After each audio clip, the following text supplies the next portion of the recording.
Notice to the public, if you wish to address the council, please complete the public wishing to address the council form located on either end of the counter and give it either to me, the chairman, or the council clerk prior to the beginning of the meeting.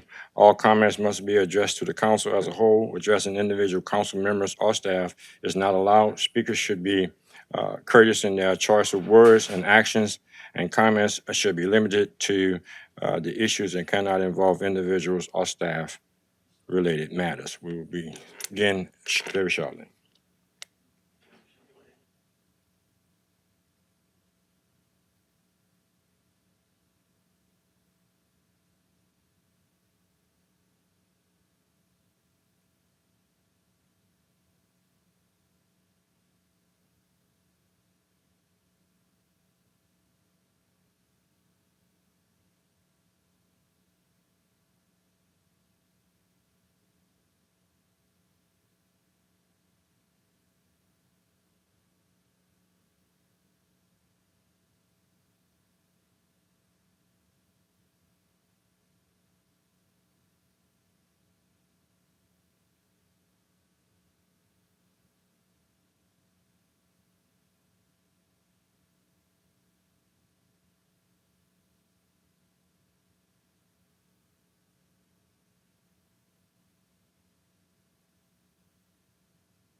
Good afternoon.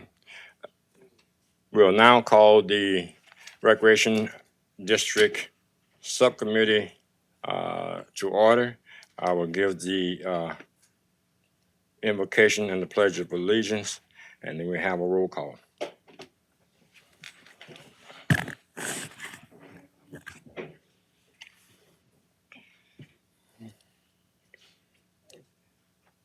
Heavenly Father, as we are gathered here today, we have the understanding, O God, that is only because of your grace and your mercy that we are here today. But we ask, O God, on this day that you use your Holy Spirit to give us wisdom, knowledge, and understanding that the affairs of Turbo and Parish and the efforts of this committee will go forward with your love and grace and your mercy that you allow to us, O God. We ask you to bless not only just us that are here, O God, those that are in Turbo and Parish and the inclement weather that's coming, that they actually have a safe environment, that they can actually be safe and their family also, O God. We ask you to bless us in your darling Son, Jesus' name. Amen. I pledge allegiance to the flag of the United States of America and to the republic for which it stands, one nation, under God, indivisible, with liberty and justice for all.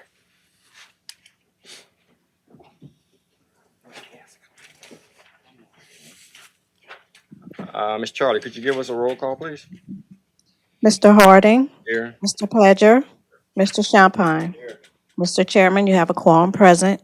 All right, thank you.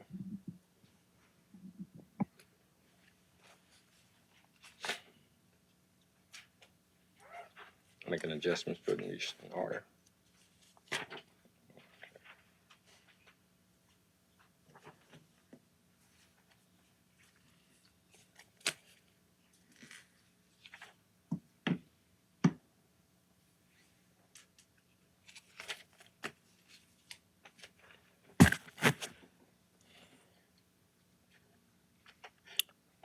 Order of business, introduction of the members of the Recreational District Subcommittee as appointed by the chairman of the parish council. This recreation subcommittee was set up by Terrebonne Parish Consolidated Government. The members are myself, Councilman Carl Harding, District 2, Council Chairman, Councilman Brian Pleasure, Council District 1, Budget and Finance Chairman, Councilman Charles Kevin Champagne, Councilman District 7, Vice Chair of the Policy and Procedure Legal Committee. Anything you guys would like to say? District 5, yeah. Okay, all right, thank you. Yes, my purpose for setting up this committee is due to complaints that has come to the council and to me personally. My number one concern is the citizens of Terrebonne Parish and the services that they wish to have provided for them by the parish within the law. Let me put this out there right now. If the written law does not present an opportunity for the citizens, then the law should be viewed for possible changes, in my opinion, and actions recommended by this committee will be sent to the council's Public Service Committee. I'm asking by my colleagues on this particular committee review the September 22nd, 2025 Public Service Committee meeting agenda item number 4, which was pulled from that particular agenda. The email sent out on Tuesday, October 14th, 2025 at 10:32 p.m. to the council members only. And on September 10th, 2025, the review of complaints made on District 1's operation sent to council members by the parish attorney. I think those references should be a good read prior to our next meeting.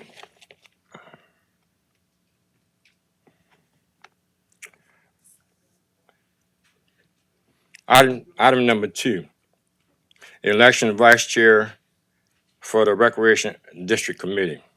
And put that to the other members of the committee. There's only 3 of us up here. Some of these items was actually drawn up by the attorney. Would you guys be in agreement to actually foresee that and just actually have the committee meetings? Because actually independently, once we go here, we're going to independently actually do our own investigation. So with that being said, we're all in agreement that we would actually forego and not actually choose a vice chairman for this. Number 3, announcing and discussing the purpose of the subcommittee and adopted by the parish council. To work with the parish attorney, administration, and the citizens to resolve any issue of scheduling and communication in order to provide a better service to the citizens who utilize the recreational facilities, and to work with the parish attorney to mediate, to make inquiries into and to investigate any complaint made to the parish council against recreation district boards or recreation district board members, and to review and recommend to the parish council revisions to the previously adopted recreational manual. Number 6, public wishing to address the council. The public will be heard and speak for 3 minutes on any matter matter related to Recreation District without discussing or questioning an answer and on non-agenda items. I have some speaker cards here in reference to Mr. Rainey. You don't have any number here, so I'm assuming that you want to address the council. Mr. Anthony Rainey, name, address. Just good evening, Anthony Rainey, 3593 Highway 316, Great Louisiana. I have a couple issues with Recreation District number 1. And the first issue with the Shreveport tennis court, with the lights not being on for people to play tennis in a normal business hours. Okay. And number 2 is the baseball park in Gray is locked during the regular normal public hours. And don't nobody have access to the keys, so the kids in the neighborhood cannot play baseball and play pickup baseball games on that facility. And from what my background and looking around Terrebonne Parish, that is the only baseball fields in Terrebonne Parish that is locked during regular business hours. Okay, and another complaint I have is I put in for a public record request today, or 2 days ago, and the email came back that the minutes will be published today, the next couple of days in the paper. So I wrote her back and I said, well, you denied me a public record request? I said, I don't have access to a paper to go read them anywhere. Okay, now that is a problem too. Another problem I have is someone brought to my attention that the CPA that is employed by Rec District number 1 and a district manager is husband and wife. When I inquired about that, I didn't even ask that question. I just asked what was the relationship. They came back to me and told me that one is contract and one is employed, but they're still getting paid by the same funds. Now, you mean to tell me that I have a district manager that has a budget that do not need to go in front of the chairman or anybody else, and my wife is writing the checks out? So y'all think that's legal? That ain't nepotism? Because we had an issue with the district where the mother-in-law and the son could not work there. And they fired the son-in-law, because his mother-in-law was working there. And I think that is an issue too. And we need to get some of this stuff rectified and get it straight so we can move forward. And we got a guy that is opening up that Gray Park, and he's being disrespectful to the kids and the people in the neighborhood. And that's going to be a big old problem in the future too. So we're trying to rectify some of these issues so we can move forward and get our community running back, and we can get all programs on our area running back, not just football, basketball, baseball, softball, and everything that we have in that area. And if we can't utilize those parks, then, the kids in the neighborhood don't have nothing to do. But when they start breaking in houses and cars, and then it's going to be a problem when y'all want to call the police for them. So let's leave recreation there so we can recreate these kids. We can agree that 1 more minute, 1 minute, yeah, 1 minute left.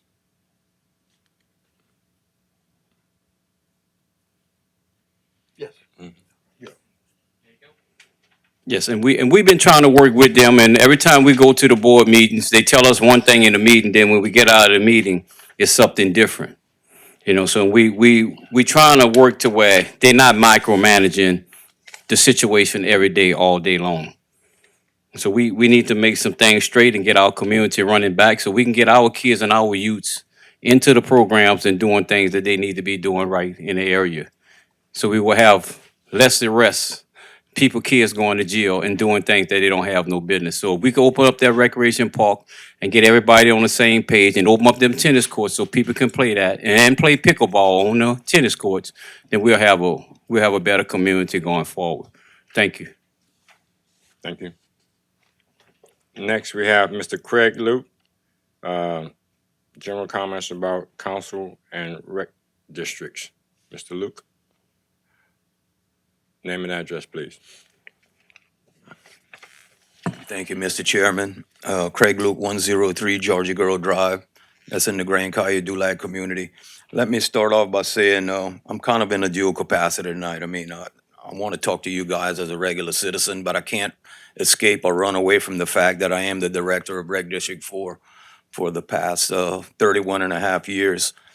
And I've been involved in recreation down in the Grand Caillou-Dulac area long before that. Mr. Champagne can attest to the fact that at the age of 15, and he was 9 years old, I was an assistant coach underneath his father. Mr. Pledger's brother was also on that team. And, but just, general comments. I hear the passion in Mr. Rainey's voice and the members of his community. The only thing I would ask you all guys is to just a little bit of caution and try to look at the big picture of the relationship between the parish council and the rec districts.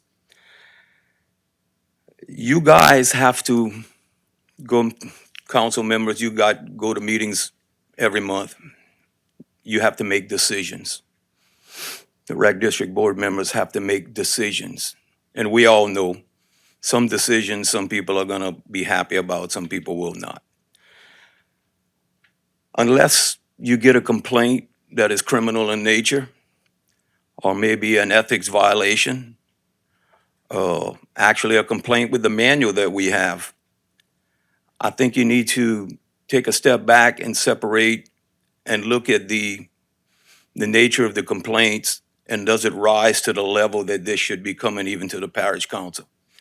I think that a lot of the issues that they have, and in general, this is not about Rec District 1 and the group of people who's here, it's not really about that, but you have to separate of things that the community should be working out for themselves without it rising to the level of having to come to the parish council. Because in essence, if someone has a complaint because they disagree with the decision that was made, minus a complaint, criminal in nature, ethics violation, open meetings laws or something like that, they're asking you guys to basically micromanage the reg districts at that point. I'm just, I'm not choosing sides or anything. I'm just saying that I think y'all need to have a procedure in place to where I think these things need to be allowed to kind of work themselves out at the community level before it comes to y'all. Because, it's just bad optics, continuing everything and all that. My time's running out. There's a lot more I'd like to say, but, it is what it is. Thank you all so much. Thank you. Thank you.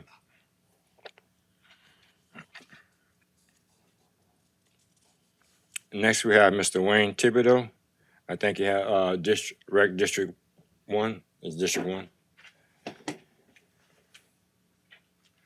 Thank you, sir. I'm Wayne Thibodeau. I reside at 2603 West Main in Gray. Mr. Chairman, Councilman Pleasure, Councilman Champagne. I know Craig Luke, and before I get to what I want to say, I perhaps to work it out, there need to be two people. There need to be folks on each side of the table, the complainants and the folks who they're complaining to need to agree and be willing to come to a compromise. And I don't think we've had a willing partner with the existing board at Rec 1, so just want to clear that up. I agree with him that perhaps that should be worked out outside of the council members. I would agree with that, but you got to have, the parties all got to be willing to do that. And I haven't found a willingness with the existing board. So with that said, let me just briefly, I might need a little bit more than 3 minutes. So the Betaville community, and I referred to that community last meeting, or the last meeting we were here. It begins probably as I was a little boy and a teenager around Highway 90, the overpass / I-49 to B, and then across the bayou from St. Bridget coming back south, what we used to refer to as Evergreen, and then coming back south. So the Betaville plantation encompassed that area. And as I said last time, and I do have the board membership here, I don't see any member here living within those corridors, even though the person who chaired their last regular meeting seemed to suggest otherwise. So yes, I said that the current board should be terminated. I only said that because I believe they were guilty of misfeasance, because the obligation to work with the community, we don't believe exists. the willingness to cooperate and collaborate, in some cases, even co-sponsor some. We haven't seen that feeling from them. We haven't seen a willingness to work with us. The president of the Gray community went to the last board meeting, asked them to approve a summer camp for the community at the Shriver Gym. I believe the parish expends about $30,000 to the communities that want to do that. They said no. They said no because they said they didn't have $30,000 to wait on the parish to reimburse them. Well, I downloaded a copy of the legislative auditor's report from 2024. They have an unassigned fund balance of over $250,000. Yet they said no to the request to have a summer camp at the Shriver Gym. So another example of the unwillingness to work with the community. So that's where we are. You know, this fight for a recreation park in Gray started. Will we agree to extend? Yes. Wait for the green. Wait for the green. Let me know when. 1 minute. Okay. Ready? It's green. Yeah. It started in the late 70s, early 80s, mid 80s, and on to the late 80s. We confronted then an all-white Recreation One board. I can remember Mr. Chester LeCompte, who was basically the leader. He swore that there would never be a park in the Betaville community. Again, we refer to Gray, but we know it as Betaville. Those of us who are descendants of the I guess we're descendants of the slaves who worked on the Beatty plantation and those that came after them. So Betaville is what we know. So Mr. LeCompte and that existing board at that time swore that we would never have a park in Gray. Well, finally, we got a token on the board, and then we got a second token, and then I was the third token of the 7-member board. So I served a couple, 2-3 years before my election to the parish council. And finally, we had a point where we had a majority of minorities on the board during Mr. Arnold Adams' tenure at some point. So the point is, they served the community. That board had they approved a summer camp for 2 or 3 or 4 summers running, and it all went well. So we're simply asking the board to cooperate and collaborate. That's all we're asking for. We don't want anything special. We just want an equal opportunity and some fairness as it relates to the Larry Randolph Park. That's simply all we ask for. And we would hope at some point they would agree that we need to sit down and have a conversation in a truthful way about what their position is and what we need to do to work with them. So thank you for your time, and I would ask and hope that we can resolve this thing without coming back to see you all, because we're not going anywhere. We're not going anywhere, and if we have to keep coming back, we'll do that. But I hope we do not have to do that. So thank you. And I apologize too, Mr. Thibodeau. Oftentimes I'm up here and we associate ourselves, and sometimes everyone knows you, that former councilman, District 2, Turbine Parish Consolidated Government. Next, we have Ms. Dawn Johnson in reference to Rec 1.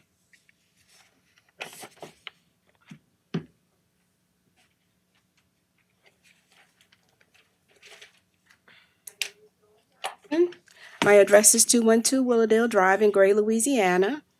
And I'm going to be very brief because I'm sure at this point you've pretty much heard this same repetition. But my question is, have the community of Gray asked for any programs that's outside of the scope of the Terrebonne Parish recreational structure and operation? That's all I want to know. At this point, have we violated anything? Have we asked for anything that was outside of the scope of what they were appointed and said that they can do? And that's all. Thank you.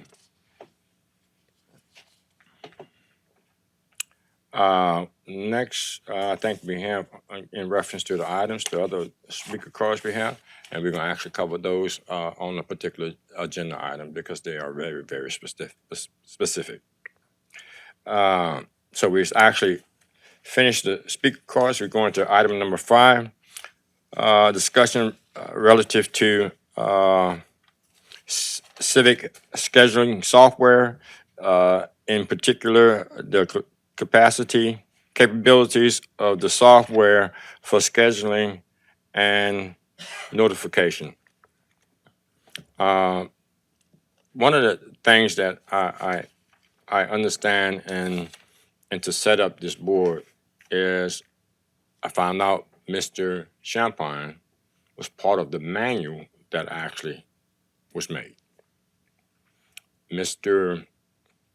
Pleasure, I've seen him associated with Recreation District, but he's presently the Budget and Finance Director for Terrebonne Parish, Budget and Finance Chairman for Terrebonne Parish Consolidated Government.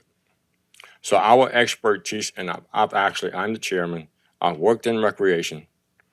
I played in recreation. I've been on a recreation board and officiated.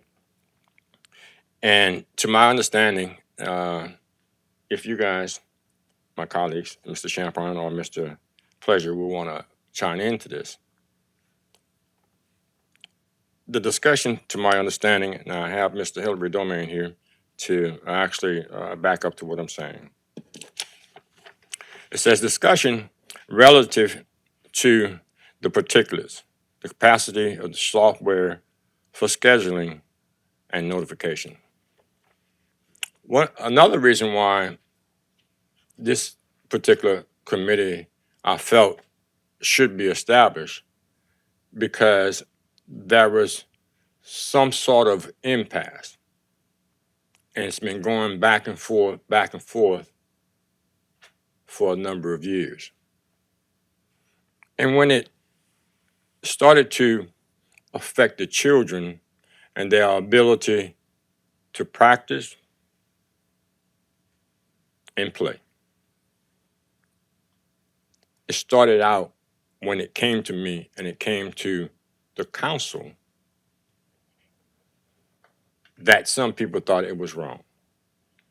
My opening statement, we're talking about the letter of the law.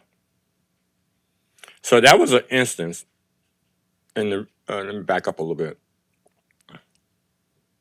When this community came to the council, I thought that was the opportunity at the next meeting to go to that meeting, but later to find out it wasn't going to be a meeting until almost 60 days later. Saturday, the kids that are affected with the original complaint that came, that spread out, is going to play their last game. So bear in mind, as we're going forward, also, those people that were sitting out in the audience, this agenda had an opportunity to actually fill out a speaker card to conversate on any item here, or you had an opportunity in the public portion of this meeting to speak. And as we go on, in reference to the scheduling and the software, to my knowledge, and Mr. Hillary, could you press that little button that say, I know you haven't been right there, press that little button if you want to chime. Yeah.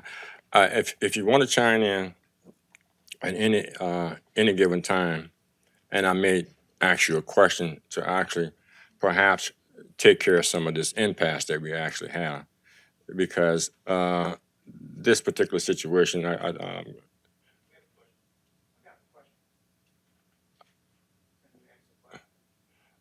at this moment.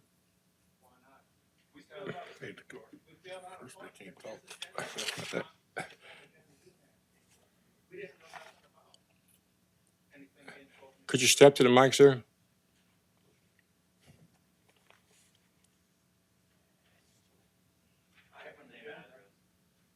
A name and address. I have an agenda, but it's not the same agenda you have. The agenda we have mentions nothing about Rec 1 being spoken about tonight. If it would have, we would have fill out a speaker card to defend ourselves. That's right. What's your And this name? is the third time this has happened. I got this agenda right here from the counter. Well, he already have a speaker card. Have you fill out a speaker card for Yeah. item number 5? Item 5, which was talking about the modernization task force, which put together the policy, to begin with, to bring the districts together, to enable us to constitute among all districts. But the thing about it, we talking about here is District 1, which District 1 is here, who doesn't have one white member on the board. Mr. Tim Ward, what color are you? But golly, He's a not member of one the white board. member on the board? Hold on, whoa. No, whole nothing. Y'all the ones that's starting this crap. No, sir, excuse me. Who? Excuse me. Yeah, Excuse me. yeah. What? Sir, excuse me. Maybe this is the problem then. No, this is not the problem. The Well, problem I'm is we don't have the. Officer, Oh, okay. You want me to go? I didn't actually leave. Oh, okay. I just wanted to be on alert. Alert for what? I'm not gonna do anything. Okay. Right. I'm trying to find out what is your question because I know who you are. Yeah. And you have a speaker card here. Right. May I see your piece of paper, your agenda that you actually have? No, what he's asking is, there's no agenda items saying Rec One to defend themselves. There isn't, you have the same agenda as we have. Yeah, okay. Mr. Hamidi, they spoke as public wishing to address the committee. Those Right. people that all spoke about Rec 1, they weren't speaking on an agenda item. They just filled out a speaker card and then spoke wishing to address the committee. They weren't speaking as to any specific agenda item. It's just like if a regular council meeting, if someone would want to show up and say whatever it is they wanted to say. That's what they were doing. So And- they were just speaking their mind to this So we committee could on have, we what could have they were did the same thing, actually? during public wishing to address the committee, you can speak on, Okay. yes. Okay. But it's not, so We the difference is with public wishing to address committee, it's more of a one-way conversation. As you noticed, the committee didn't ask and it wasn't a question and answer kind of situation. Like one woman, I think, even asked a question, but y'all didn't answer because they're just wishing to address the committee, if that makes sense. It's not on the agenda, it's just they wanted to write something out and the committee didn't know what they were going to say until they said it, neither did I. While he's here, Mr. Amity, the agenda that you have in your hand, we want to go to item 3B. Item 3.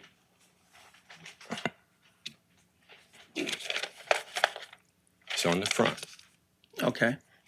It says, to work with the parish attorney to mediate, to make inquiries into, to investigate any complaint made to the parish council against recreation district boards and recreation district board members.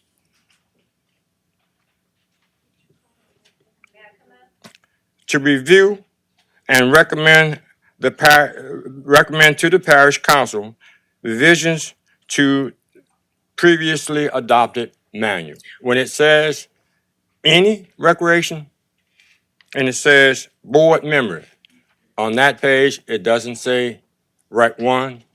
It doesn't say, I think the gentleman,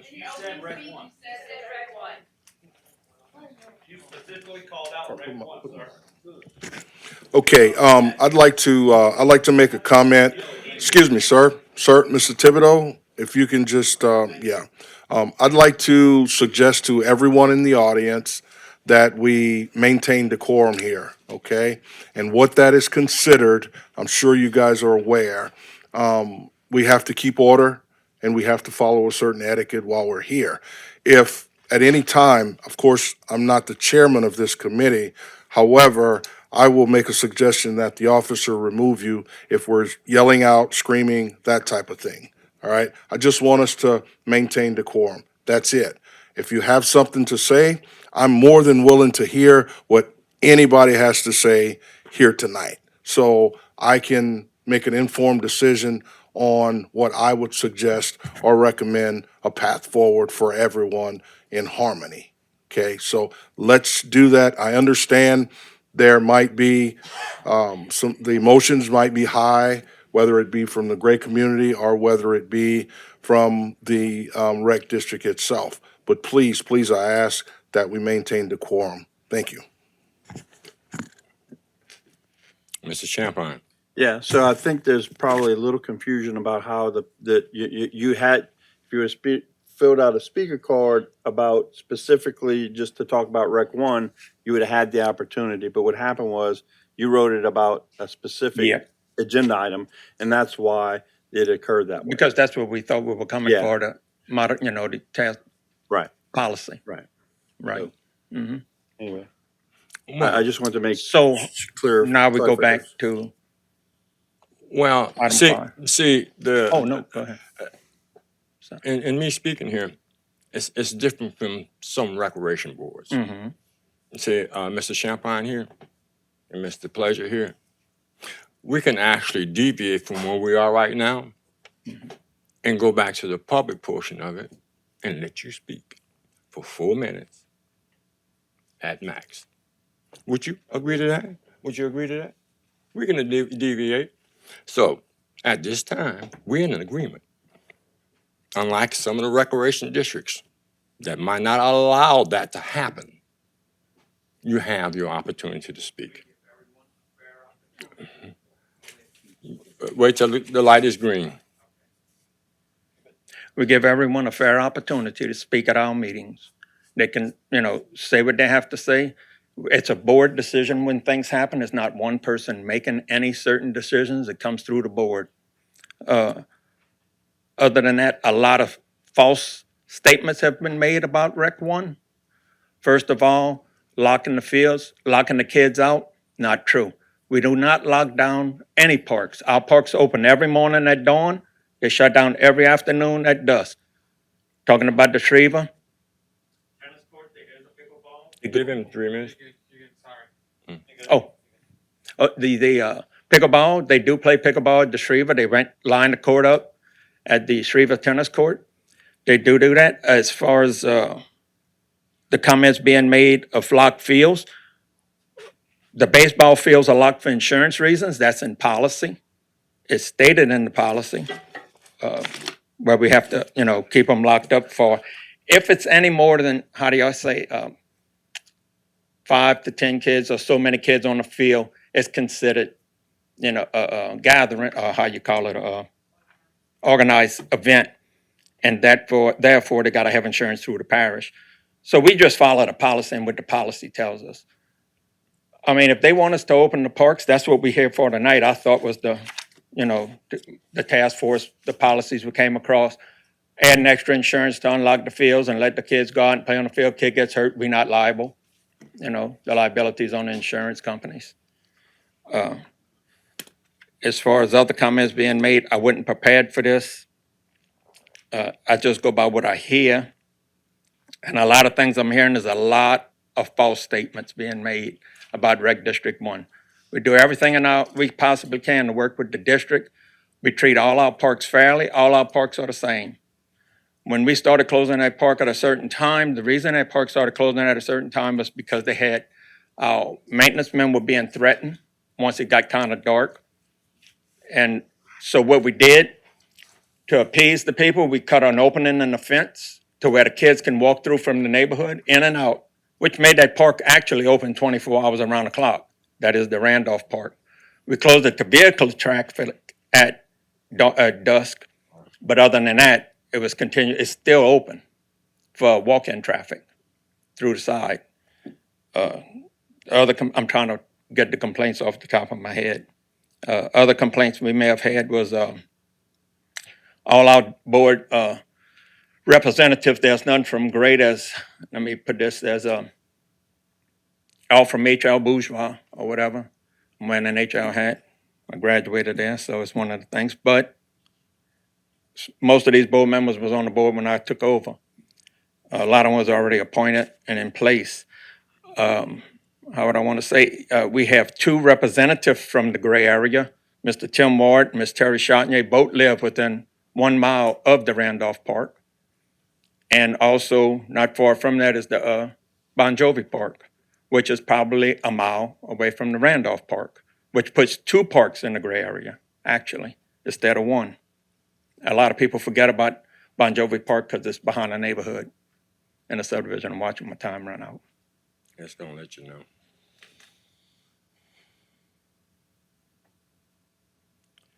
Would you agree to the extent, Yes. And secondly, I want to apologize for the way I acted, but I mean, we felt we were being, I felt we were being treated wrong. I don't act like that in a meeting. None of my board ever seen me like this with this kind of temperament. But further on, we had a issue where it was said we paid $27,000 to remove the poles off of the football field at Randolph Park. We paid $2,420. Before you believe a statement of somebody telling you something like this, you should call and ask us what it's costing us. And we have a secretary and a man. We do not micromanage. We have a manager runs the parks, runs the grounds, and we have a secretary runs the office. And like I said, there's no micromanaging done by this board. This it functions like a business, and that's the way it should be. And I think I'm about to run out again. thank you.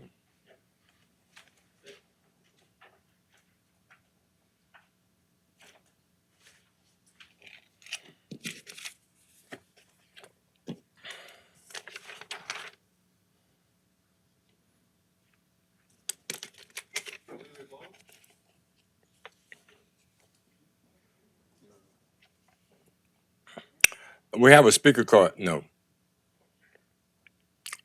We made the adjustment just for the mirrorness of the committee the way it is. And thank you, Mr. Pleasure, and I accept your apology. And it's not a regular council meeting, but we try to run it to the best we possibly could. I feel in my heart that we must say this. Anyone that comes to that mic, I do my best here, non-biasedly, to accept what they have to say. And any other board that's out there that's associated with Terrebonne Parish, when the people from the public address your board, you have to be a representative and hear the people. But before this meeting started, you have to be courteous, that was read. You have to be courteous in your speech. It took a lot out of me.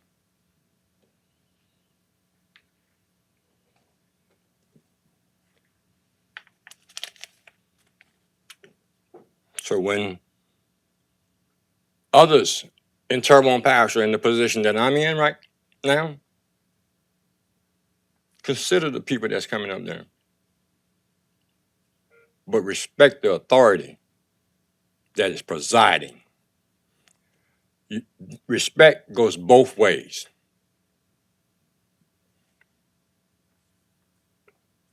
Now, we're on item 5. Item 5, fill out a speaker card, Mr. Mark Amity, in reference to discussion relative, now this is a discussion relative to the scheduling software.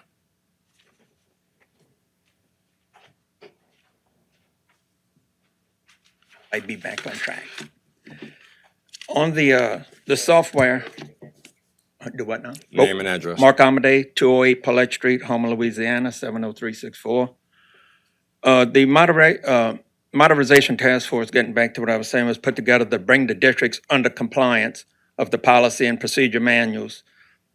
The manual was issued at the meeting, and it was a sections, well, Mr. Sean Pine will probably remember, was given, I think Mr. Pleasure was at the meetings when we went over the, and the boards looked, everybody was given a policy manual, all the boards. We looked it over, we came back, we had a meeting, and then we decided to vote, on it, to bring it back to the council, where the council would do some revisions to it, send it back to us.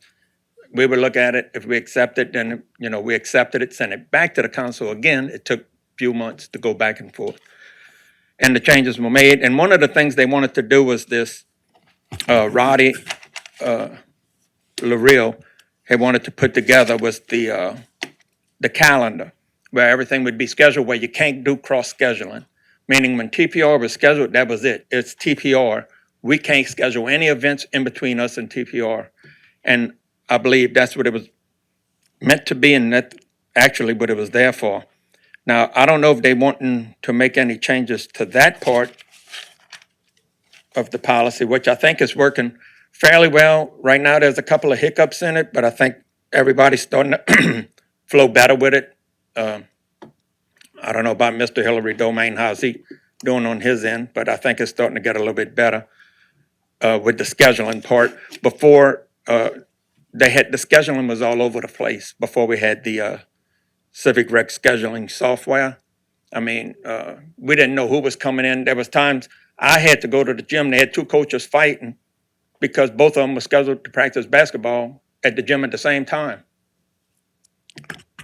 This person says discussion. We can Yep. discuss this. Yep. So, Okay. yeah, it's, Okay, the software. mhm. Has Rec One purchased the software? We have it. We've been having it for the last 2 years. Yeah. What's the hiccup? July. You said there's, At first, when there was some scheduling hiccups with TPR and Rec One at the beginning. I guess what it was kind of understanding the software and the way the software worked. We had Philip came in, Philip Adams, and he wasn't too much, involved in it at the time. He was just getting into the system. Then, of course, things happened, and then Hillary came in, so they both came in and they were both new at it. So they had to get together, and you had football coming up. You had different organizations getting ready to start practicing and things getting ready to start. And then we had a couple of little conflicts at the beginning, but after that, it washed out. As of now, everything's running smooth. I mean, on our end, I think it probably be the same on their end. I'm not sure, but I don't see any problems with it now. All the scheduling's been going, like I said, on time. They said now, I talked to Philip, he said they're gonna start scheduling a year in advance. And I think that's gonna be a, big deal for us. so every one of your facilities, the gyms, the baseball parks, the tennis courts, or anything like that is listed there. And if someone wants to schedule it, it goes through there and you put it on. We put it on a central calendar. What happens is, if they wanna rent a pavilion, it goes on central calendar. And then if there's somebody else comes in and they say they have a party, and they throwing a party, but we don't know about it, like a birthday party, and somebody just shows up and are doing something. Well, if you rented the pavilion, you have first priority. So you'll go in, and then the other people, have to leave because you permit it. It's a permit they hand out, and they'll have a permit to prove their permit. Now, that goes with the baseball fields. When the travel leagues practice on the field, we don't charge them a whole lot of money. We charge them basically for the supervisor fee and lights, to run the lights or whatever they have on the field. And then they go into the field, they use it twice a week. It's charged like a 2 practice, and they get a permit for it. So while they on that field, no one else can be on that field. But if TPR comes in and they say we scheduling baseball the whole week, well, nobody can go in. There's no rentals. That was gonna be my question. Because they is- get top priority. Same with the gyms. If TPR schedules, we will not cross-schedule them, and they won't cross-schedule us. So if you have a travel team, just for you schedule them, and then TPR comes in behind and says, hey, we have something. If they have priority, right? So would you tell the other team? What happens is, that's why we want them to schedule first. Okay, Because if they schedule first, then when you can fill in the gaps. we could fill in the gaps. Exactly. Thank you. Mr. Pleasure. Thank you, Mr. Chair. And I just want to get a little bit of clarity so I understand Mm-hmm. exactly how it works. So this might be something for Mr. Domingue too as well. You said that it would better help you guys to be able to schedule the fields, facilities or whatever, because the parish or TPR has first right of refusal for any parish recreation facilities. So with that being said, Mr. Domingue, do you guys go and, I don't know what your lead time or how far out you forecast to schedule events at the fields or the facilities? How do you guys do it? You schedule for 3 months out for all the facilities, fields, gyms, and all that? And the reason I'm asking that is because that would give the rec district an actual guideline or a window of, okay, if an individual or someone from the community comes and says, hey, on January 3rd, I'd like to get the field, well, they can just flip to it and say, well, that's not available at that date and time. So just kind of give me an idea of how you guys do it to work with the rec district so they can in turn work with the community. From my understanding, when we get everybody registered for the particular sport, there's a 2-week period for us to get the schedule out, finalize the rosters, get everything done on our end. At that time, then we will know how many teams we have, what facilities we'll need, and then start scheduling from there. We know when the seasons are, which Mark was referring to. Phil gave him the calendar, when the seasons are, when the registration is. But until we get a solid number on the teams, then we go and get with the recreation district to say, okay, we are going to need this particular gym, this particular field from there. We know the generalities of it, but until we get everybody registered and know a count of teams and everything else, we don't schedule anything with those individual facilities. Okay, let me give you a scenario here. Say it's excuse me, say it's baseball season, right? It's baseball season, and of course, normally baseball's played on a baseball field. It's baseball season, and I know the parish allows open gym time for, recreation, open gym for the community or whatever it is. It's baseball season.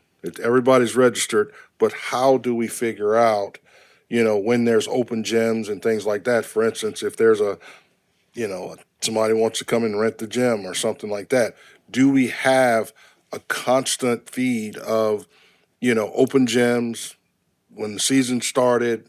Something that always the parish always has a schedule for the rec districts. That's basically what I'm getting to. We should always have a schedule to provide to the rec districts, and then we won't have any mishaps or any confusion because the rec districts are being confronted by the community, and they can go to their spreadsheet, whatever format, whatever you guys have laid out, and then they can be able to pass that on and know just what's going on. And that's just, if we don't have that, that's maybe something that we could, work out with the rec district. So it'll make it a lot easier, and it'll calm down a lot of confusion of utilization of facilities. That Civic Rec system is made to do that.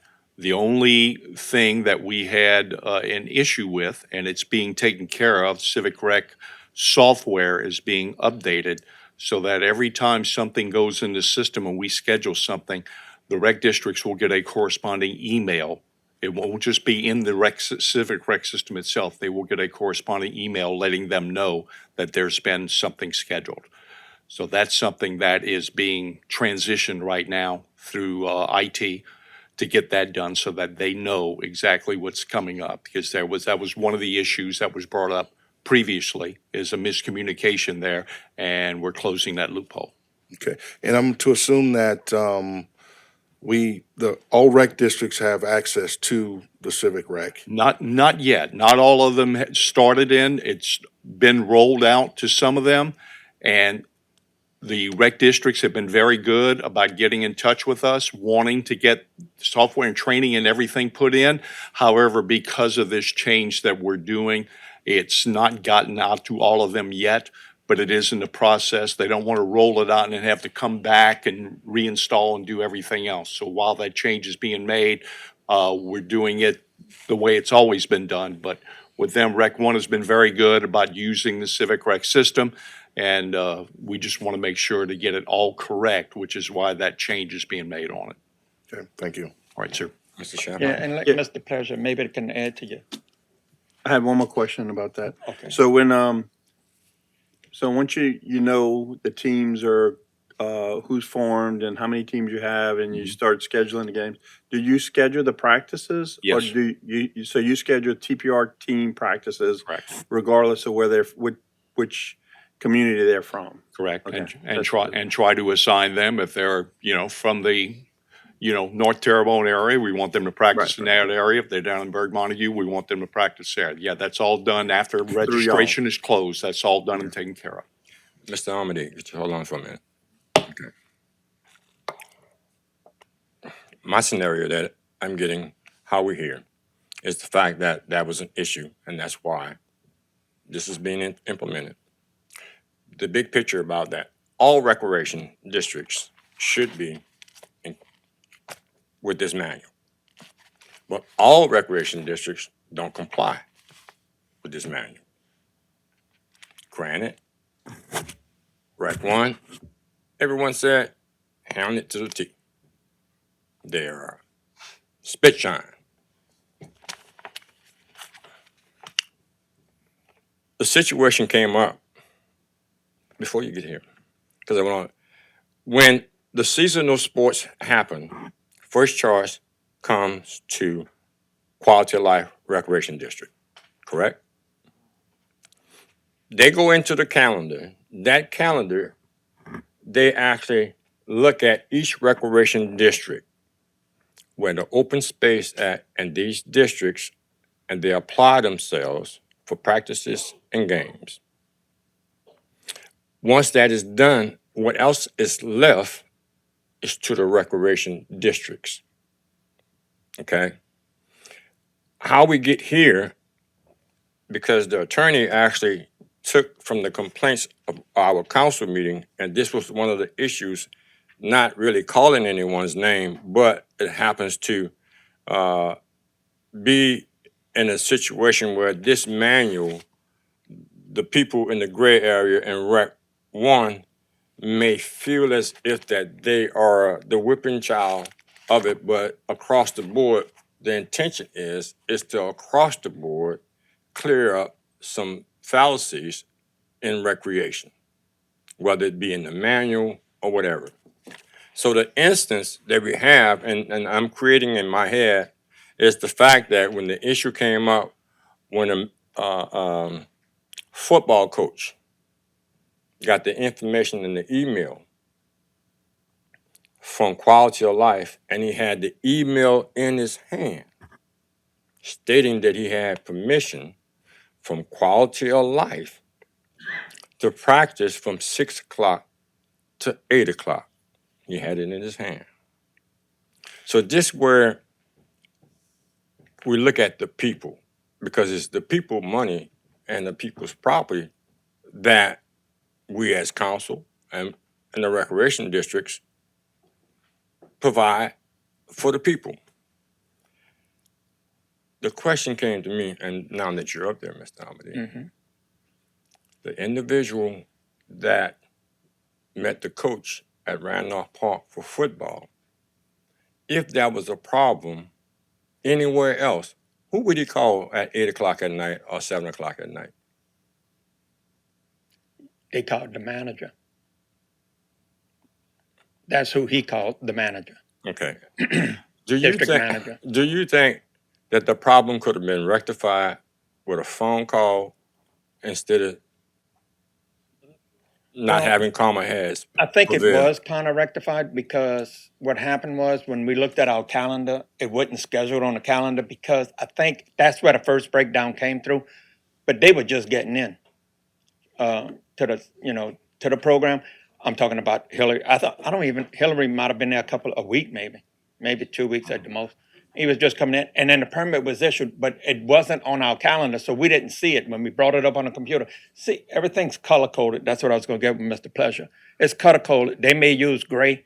They may black out everything in gray what they are, and we'll put everything in green, or they may put it in, green, and we put it in blue. It's different colors you could pick to black your calendar out, to block out your calendar for who's playing what. And then I think what happened there is there was a miscommunication between quality of life and our district office when they were doing it. Because when she brought it up, she didn't see it, and it wasn't on And firstly, it was a 2-day, and he was scheduled to be at another place. Yeah, and I was. You understand? He was scheduled to be at Oakshire, and he went to Gray, and so it was like a last minute thing. When they did it. I'm just trying to actually go Yeah. forward because So we're here. I'm just trying to explain what had happened. Yeah, I'm just saying. And being that that park closed at dusk, and it was getting dark, so that was the deal. He was practicing them. Yeah. So I'm only asking the question. Yeah.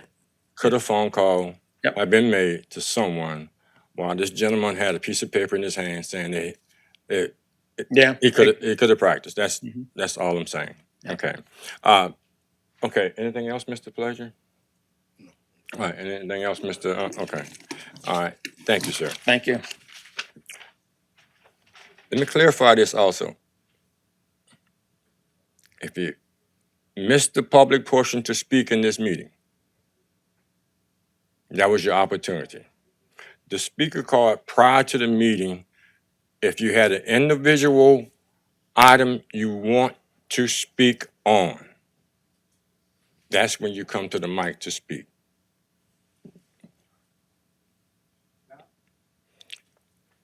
So the other part about that, I hear a bunch of murmuring in here. It's unnecessary. Other than that, put the officer to work.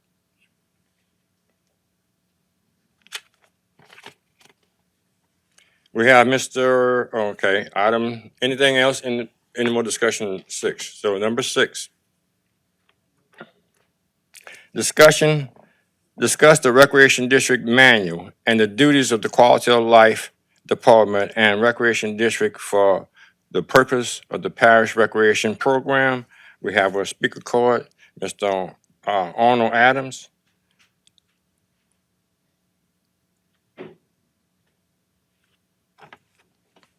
State your name and address, sir. Arnold Adams, 161 Bon Jovi Boulevard, Gray, Louisiana, 70359. I particularly chose this item number because the duties of the quality of life in the recreation district, purpose of parish recreation programs. I'm hearing several things. First of all, I served on the Recreation District Board 32 years, 14 years as chairperson. The main cause of what brought all this about was really, to put it to a head, was the coaches at the Gray Park and the football team. Now, on 2 different occasions, myself and the members of the Gray Improvement Committee went to the board when we found out from the coaches that they had problems getting to the bathroom from the back. Anybody that know Gray Park, the football field is all the way at the back of the behind the baseball field. When I was chairman, we solved that problem. First of all, we didn't lock the gates to the baseball field where the kids can't have entrance to the bathrooms. Secondly, even with the gates unlocked, it created a problem because when the small kids playing football, they wait till they get pushed and then they ain't gonna make it all the way up there. So what we did as a board, we rented 2 portalets, one for the girls and one for the boys. And we placed them back there on the football field where the kids who didn't have time to get up to the front can use those portalets. Now, when the coach said the first time he was given a key, but the key didn't unlock the gate. So that created a problem. So he said he went back and told them that. The second time, they had a combination lock on the gate, and they give him the combination. He couldn't open the combination lock. Now, there's 2 different occasions he couldn't get in to open the lock to the baseball field to have access to the bathrooms. So we went to the meeting the next time and asked them, well, why y'all don't just put portalets back there since y'all don't want to, they can't get through the gates. They told us that was quality of life responsibility. Now I know better. Quality of Life don't furnish restroom for their football teams to practice at their practices. That's the recreation district responsibility. So when we brought that to the board, the next thing we know, they pulling up the light poles, they pulling up the goal poles. Now, they leasing that property from they was leasing the property from the Grade Improvement Committee. Now, 10-year lease, they still had one more year left. But I guess they got upset because we kept coming about the situation with the football team. So they pull up everything. And they sent us a letter saying that, they was, canceling the contract, So that's fine. They had the option to do that if they wanted to. But then they wanted to move the team from Gray to Oakshire to practice. Why we got a field in Gray that we done worked hard for all these years, and we got to move the kids? A lot of these kids parents don't have transportation. They're single parents. So somebody got to try to give them a ride to get to Oakshire. Mr. And we Adams, gotta- Mr. yeah. Adams, even though this is a discussion, and I think for us to actually get to this point, I don't know whether Mr. Champagne want to ask a question or Mr. Pleasure wants to ask a question. I think, in all fairness to you, not to belittle or downplay what you have to say, I must honestly say that I had hopes of hearing from the Recreation District in reference to whatever they had to say. All right. I know where you're at. Let me ask you a question. In reference to your experience on Rec One's board, have you ever encountered a situation where the quality of life or TPR had to come out and open or close a facility? Never. Okay. So at this point, in reference to that, because I'm not a member of that Beattyville area, but one of the reasons why I received the complaints because I'm the council member for that area and represent the people. Okay. I understand your point. I understand the great point. But we want to get to the point, and I want to ask Mr. Hillary Doman, you can stay there, and then not taking away your time or your card. But I'm trying to get down the road because the next meeting we have, because Mr. Champagne gone taking these notes, and Mr. Pleasure's taking these notes, I'm going to take the notes, and what we're gathering here, hopefully our next meeting we can have a solution to this. It may be odd, it may seem odd, as some sort of disarray, but there is a method to this particular madness. I would like to ask Mr. Domingue, being that he's here,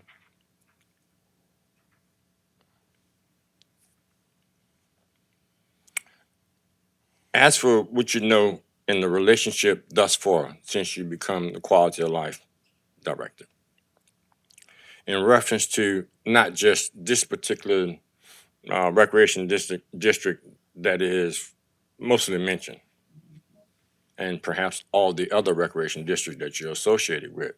I know they play ball in Dulois, they play ball in, I guess, down Montague, or different recreation districts in 2-3.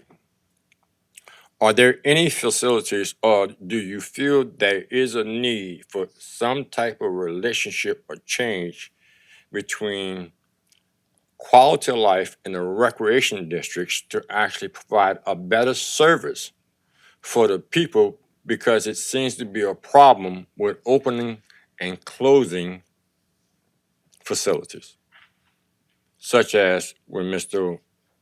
Adams made mention, its accessibility to the baseball field. Is there anything that you could or would you recommend us to do here?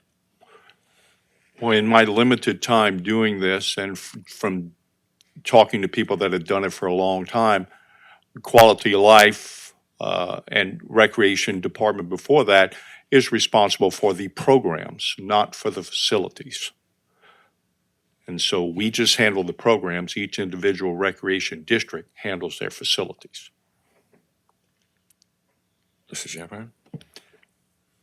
Yeah, so I guess, I do have a question about, I guess, two things, and one of them's for our attorney, to maybe investigate. So I want to know about the, open play and the number of, like, I think Mr. Amity said there was like a number 5, that if it's more than 5, it becomes organized, and, you know, but I know I've been to use the gyms, and, you know, if you're in the gym and you have more than 5 people trying to play basketball, that's more than 5, and that's organized.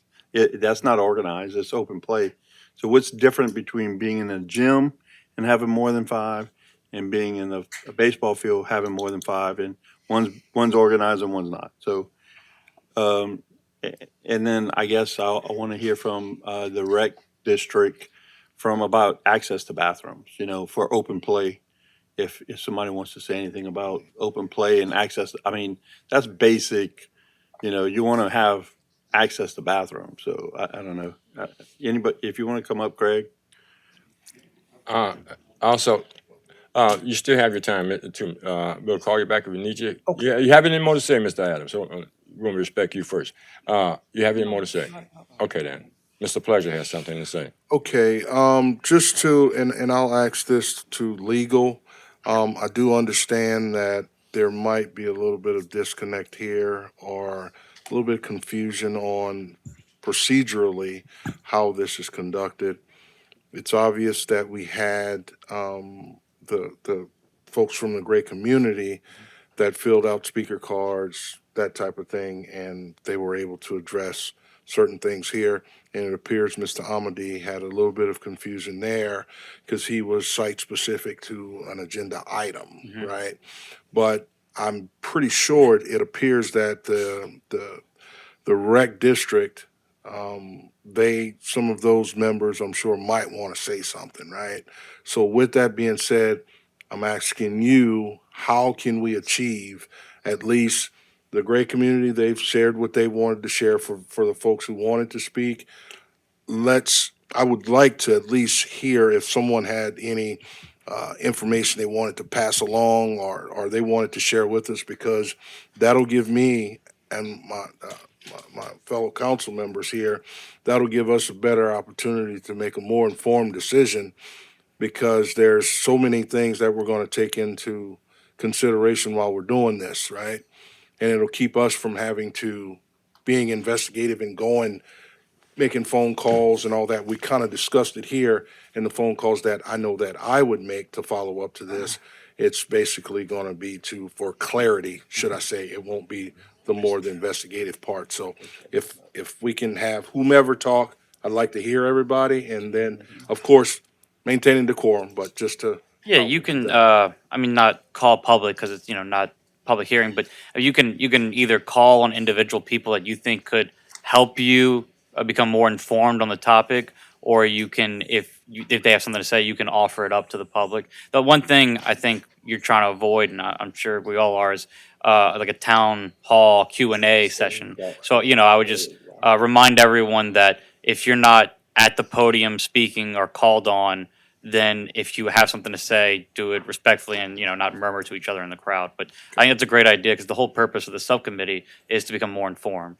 So if you'd like to call on someone, or if you think, someone has caught your eye, they want to come up, something like that, you can. Thank you, sir.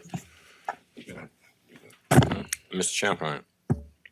Yeah, and I motioned to Kevin, being he kind of asked, and you used a good word when I came up. I whispered to Mr. Thibodeau that I thought I could offer some clarity. Basically, I think Kevin asked the question and said, what's the difference between a gymnasium open play and a ball field open play? In all the years of experience I've had, open play is actually a TPR, or now quality of life event.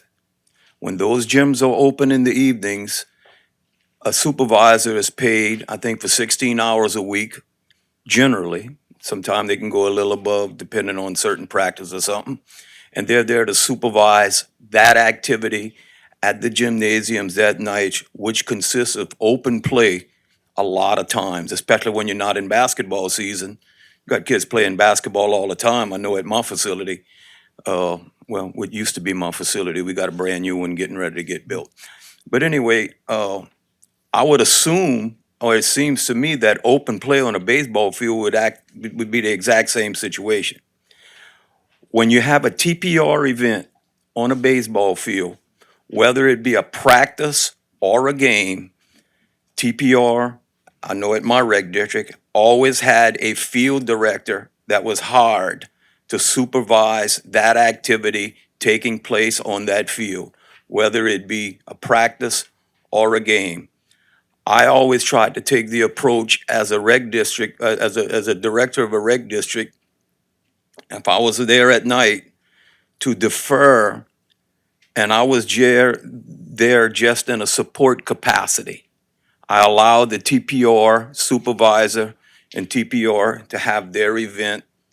I tried my best to stay out of it unless they needed my help or support or anything to do with the facility, and I stayed out of the TPR program issues. I'm assuming that if you're going to allow open play on ball fields at night in the evenings, it would be the same thing as open play in the gym, and there should be a TPR supervisor paid on duty supervising that open play event. That's just wanted to offer some Well, clarity. and I get, this is how I envision it. Say there's a couple kids that come to you, hey, I want to throw, pitches and hitting practice, a couple of our friends at night on the field, and that won't happen, right? Well, let me just tell you, Kevin, historically, my rec district, we have never locked a baseball field. We have always let people have access to our ball fields, but that comes with a caveat. I'm sorry. That comes with the caveat. There are times that, especially adults, I hate to say it, but adults are worse than the kids, young adults sort of like want to go play adult softball. And they had total disregard.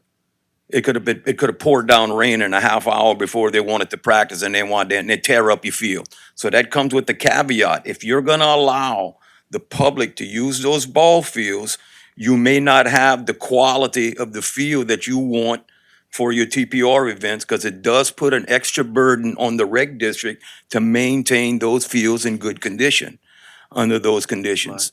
So that's the drawback on that. Yeah, we've never stopped anybody from doing it, but it's never been officially called open play. You see, we're kind of getting to this thing where you're actually officially opening it to open play. It's always been at a rec district's discretion, I believe. Some lock their fields, some don't. And my fields in Dulac are not like, let's just say the Southland field, which probably should be locked and not allow Right. open play. Tammy, you have those any sort of insight on things. Duloc? Yeah, I'll defer to anyone Well, else. I just want to see what Tammy does in Duloc. Yeah, okay. Don't go, well, she can answer the same question I have to ask you. Tammy Knight, 1429 Dr. Beatrice Road.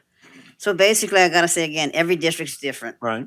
So at my district, we do have facilities that have baseball backstops, and I have a portable backstop.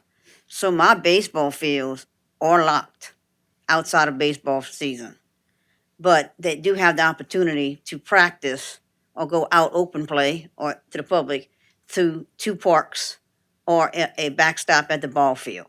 That's how it works. Okay. Now they get in touch with us, teams are coming or the public want to do something, we'll consider it and I might go out there, but it's locked.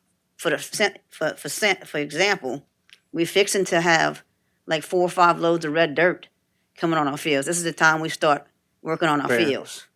But any play or any scheduled thing for TPR, any recreation port for us is always open for rec and kids at any time. I do have to say, field directors, we've always had field directors in the evenings, whereas we had gym supervisors.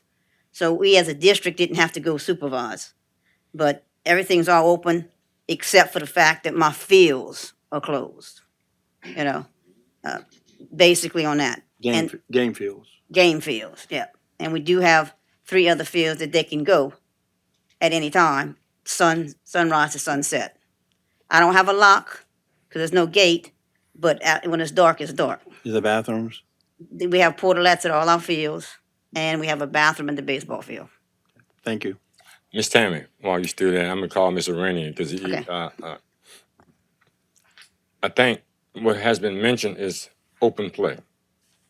All right, open play, and the comment was that that's a sanction by quality of life. That's not exactly correct because open play would be to your discretion and your recreation district. Am I correct? Open play on the field, Let's say, for instance, your gym. You okay? got open play.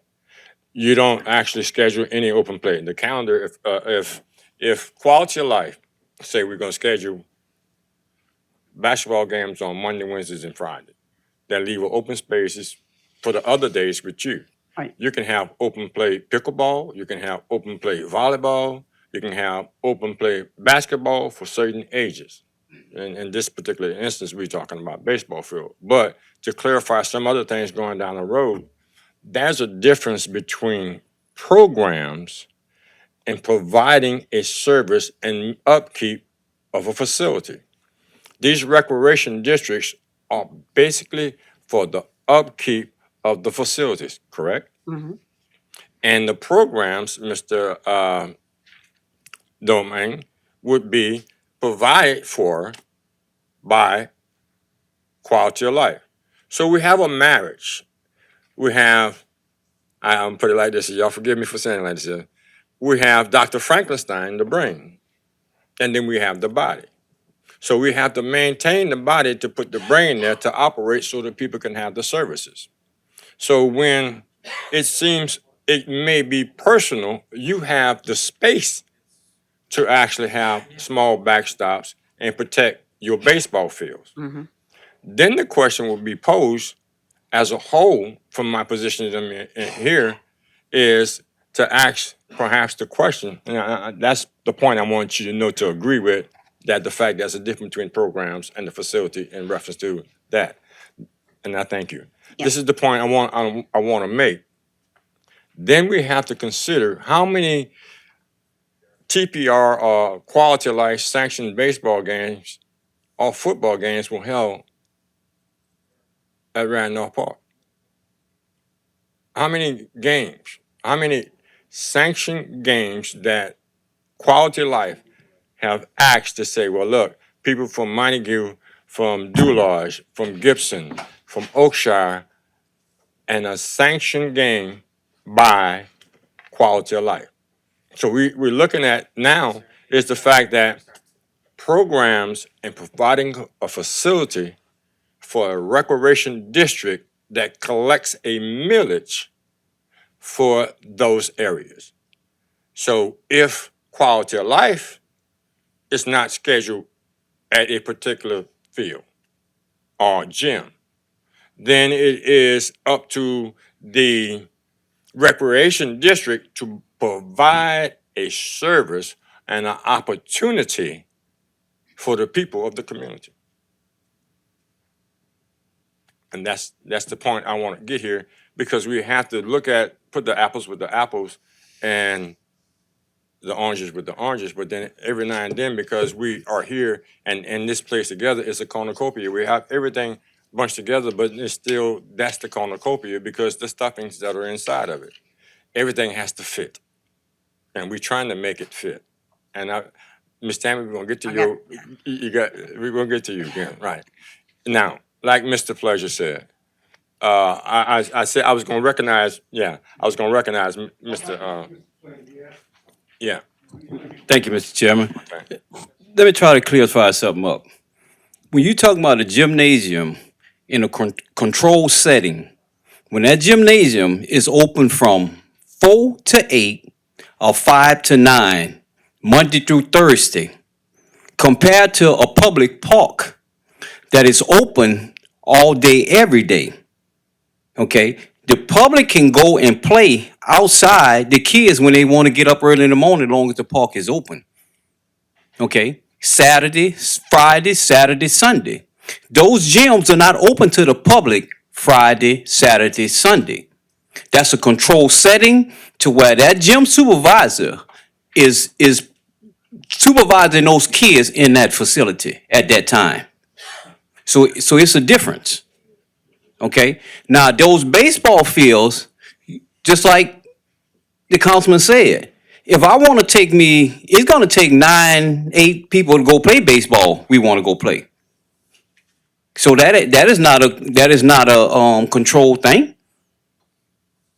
You see, we can go out there and pay a pickup game.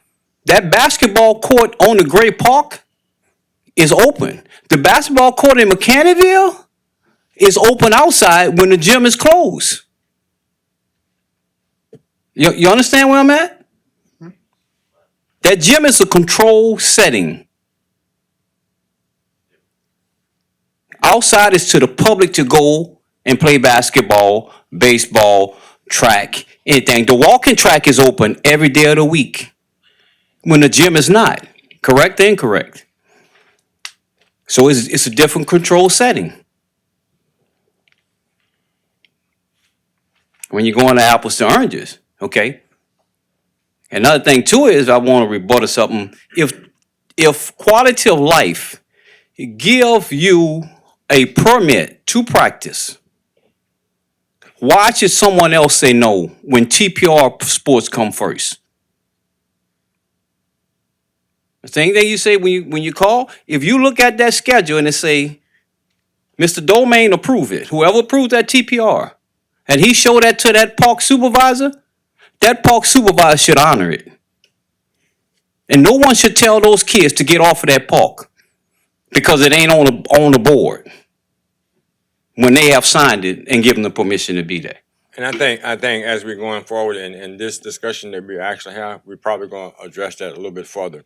And as we're going on, I know Mr. Pleasure, actually, I don't know, you guys got to hold your hand up. But if you hold your hand up, and I appreciate you coming up, Mr. Marine, we're going to go forward from here, if you don't mind. Yeah. Say again? We're going to go forward from this point on, Go ahead. if you don't mind. All right. So if you come up here because we've actually made the changes in here to actually try to fit this and not have 10 other meetings after this, and we don't want to be in here all night long either. Okay. So the adjustment is if you come to the mic, be specific about what you want to talk about first. Stick to that particular subject. We're going to allow that because we're coming to the end of the year. All right. Now, Mr. Pleasure. Oh, Kevin, you still? Okay, good. Mr. Pleasure. No, I'm good. All right. Mr. Thibodeau. Yeah, thank you. I'll be brief. Wayne Thibodeau, 2603 West Main and Gray. Just briefly, Councilman Harding, the rec district is not, well, the rec district are allowed to engage in programs too. Let me just read this and I'm gonna give it to Councilman Pleasure and you do what you want with it. There's some extra stuff on here, Councilman Pleasure, you can disregard it. It says revised statute at 33, ooh, these eyes are bad, 334563, and it says recreation district objects and purposes.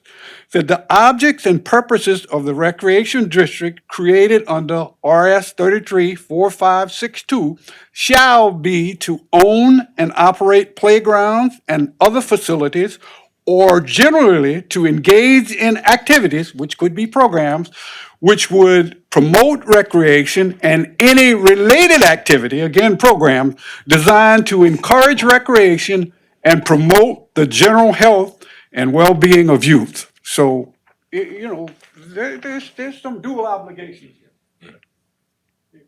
Mr. Pleasure. Thank you. Thank you, sir, for that info.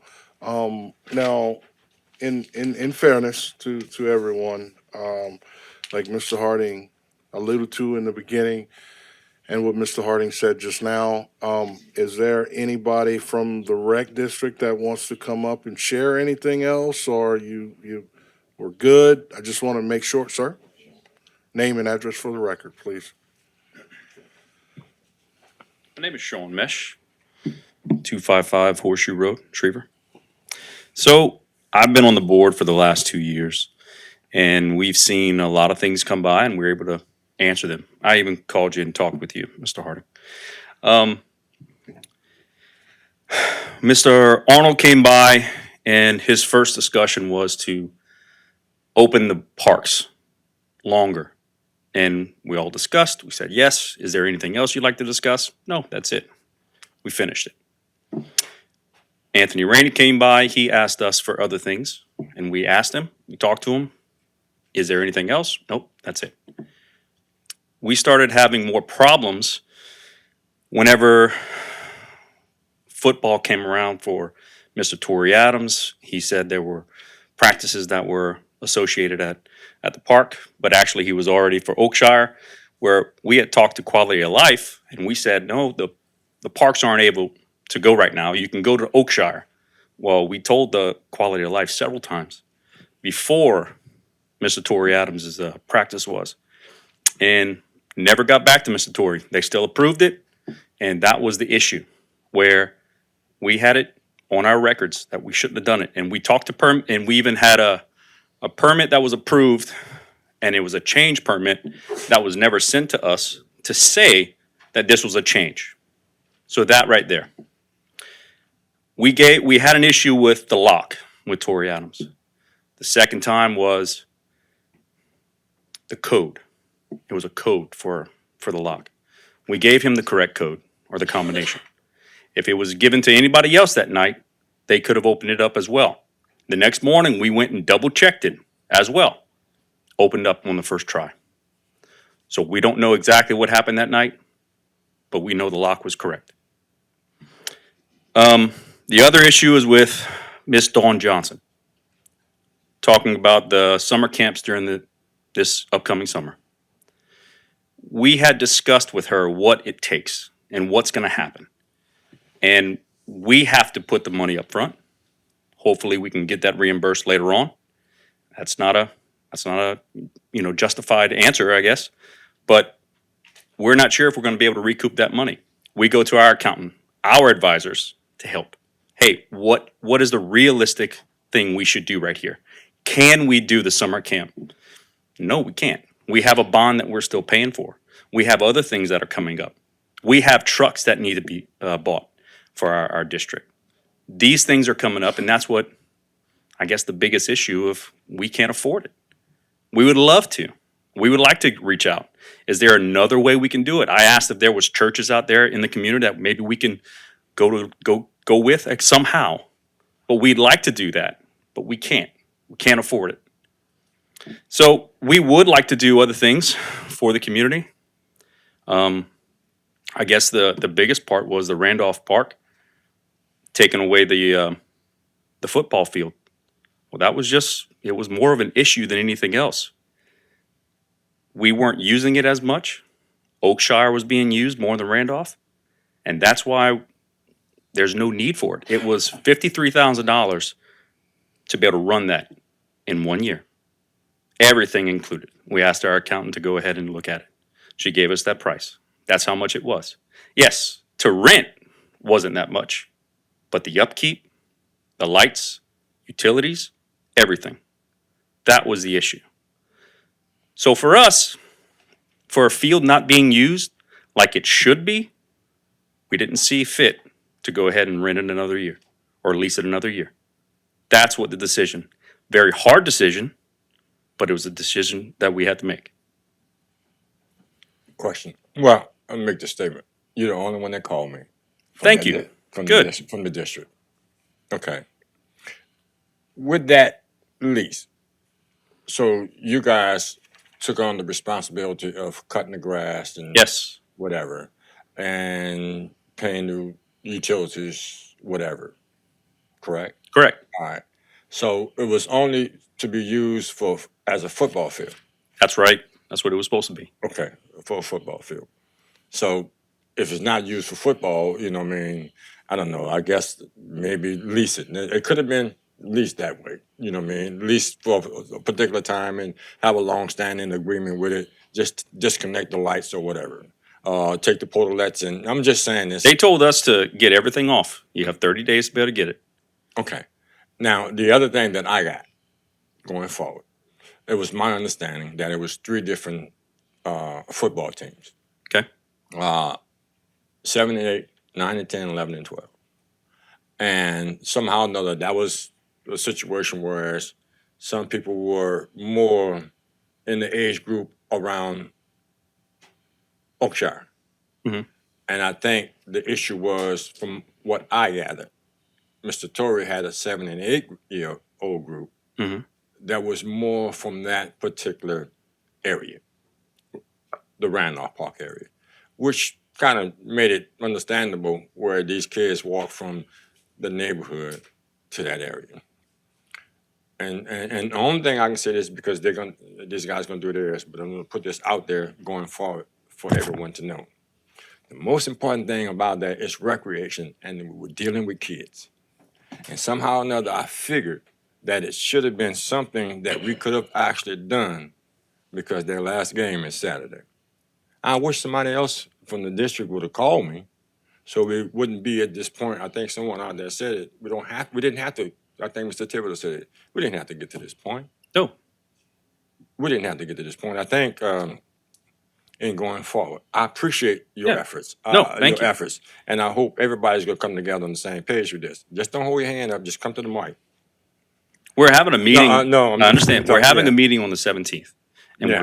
we're addressing the public. Right, and that was the point that we had. That's how we got here, because I think it's difficult me being here now to try to actually get these guys abreast of what's going on, because really I represent the people in that district, and I know what we're dealing Understandable. with it. Right, and that's the concern, to try to look at the people, because they figured that they wasn't getting a fair chance. We want everything on the table so we can make the fair assessment, so we can bring it to the quality of life, so we can actually talk to the advisory board, whatever they actually going to get, then we can actually change the manual to fit everyone, where everyone can actually. We would like to. We're following the policy, and your lawyer always said to a fault.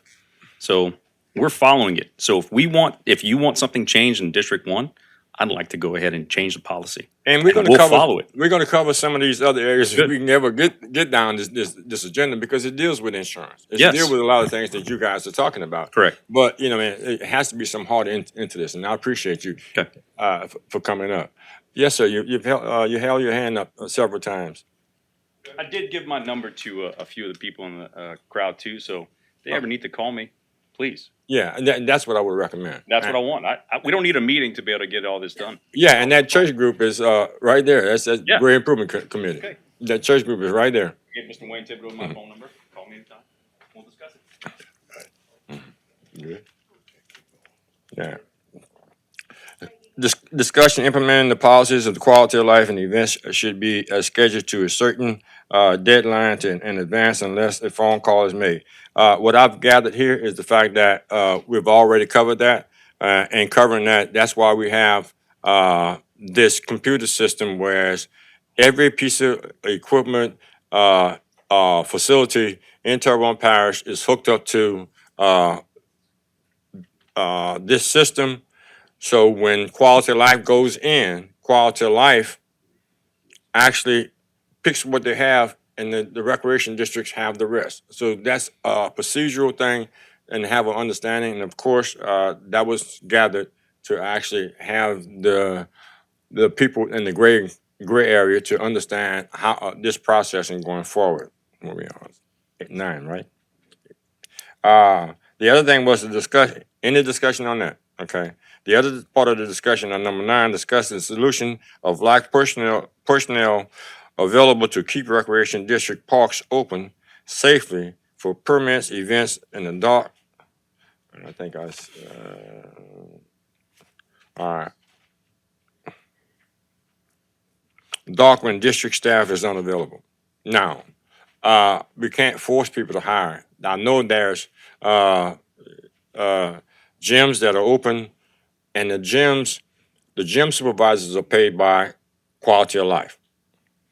It may be a problem that recreation districts, it just so happened that Rec 1 has happened to be here, but in any other recreation district, what happens there is there are some instances where there's people that can have off knowing if the schedule is going to need one of your employees from any recreation district to open or close a facility. Make the adjustment. I know that the bond might be a thing, but it's making an adjustment within your organization or your district to actually provide a service for the people that need to recreate. So if you're just gonna have a cut and dry 9 to 5 and that's it, and when the gentleman actually came up and said, "Well, what about the weekends? Are we making adjustments for the weekends? Are we considering the weekends?" I think one of the complaints that came forward, not just with this recreation district, but any other recreation district that may have had a problem, if a park is closed on a holiday, what good is it to the public? If you close a park on the 4th of July and saying nobody can go out there, what good is that? You know what I mean? I'm trying to figure that out. So everybody stay at home on the holiday and can't go anywhere. That consideration, you know what I mean, it may be the letter of the law or something that's made by the recreation district, but then the recreation district who actually is run by a millage, and some people pay millage taxes and other people pay a homestead taxes. So that's almost a double tax, and you're not providing a service for their money. So that should be some consideration that's there.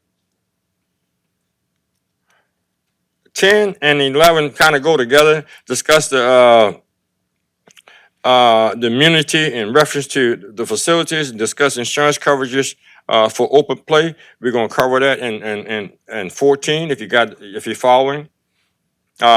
Discuss possible revisions of recreation manual. Revisions of the recreation manual that could not actually happen until this particular committee and the advisory committee come together with their suggestions. What's the results of this, and what would be the recommendation brought to the Public Service Committee? And then the council will act upon that. Then we will actually make the changes to the manual. But until that time happens, we have to clarify this section, the complaints. 13, discuss the Recreation Advisory Board role in the matters on the agenda. Again, the attorney wrote this in reference to, I guess, her knowledge and the complaints that she heard coming here. The role the Recreation Advisory Board will have actually only for suggestion. They're not going to make any changes. They're going to meet. I've actually met with them. They're going to come up with some ideas and to see what can actually help. And this hearing is actually ironing out some things with recreation across the board. So right now, the role they're playing in this is the fact that they're going to assist because that's a representation coming from all areas of the parish. So I have Ms. Tammy Knight in here to consider authorizing the parish attorney to authorize research regarding the matter of open play on sports fields, including insurance and immunity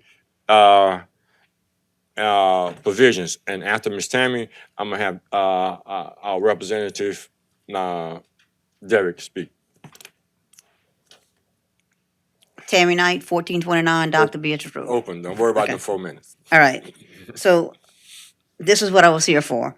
Because in the past, this open play insurance has always been a burden on all of us. And what we was told at the advisory board meeting way back when, if we pass by a park and we send 10 or more people at a birthday party, we got to stop and say, hey, you need insurance. You need to get off the park because they're not insured. So that was real confusing because the parks are open and we want the public to use the parks. We've never, ever in the past have even charged the travel ball team because travel ball is a part of recreation. But it was brought to our attention, we're not supposed to let anybody use our facilities without charging them something. So that came to them. But way back when we were doing things, if our recreation district approved a program, I have a lot of programs in my district, approved the program, we sent it on to the recreation department, they approved it, it was approved and it was a done deal.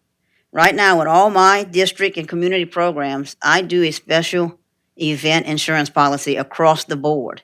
And anybody that wants to come in and do anything, I add a special event insurance. So I'm very interested in the immunity and any type of insurance that we don't have to get to let the people get out on our property and use it. And I know that's what it's all getting around to, but uh, the key word they also said was organized and instructions.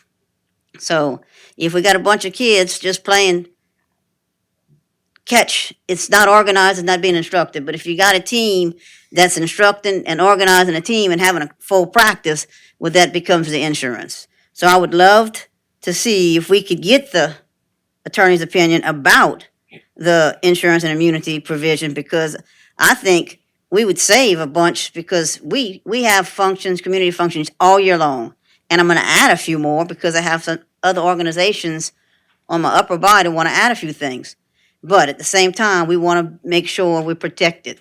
So all my community events, anything that I do, we have a special event insurance. So I would hope to think that we could get it approved by my board, get it approved by recreation, then it's approved, and we wouldn't have to take that step.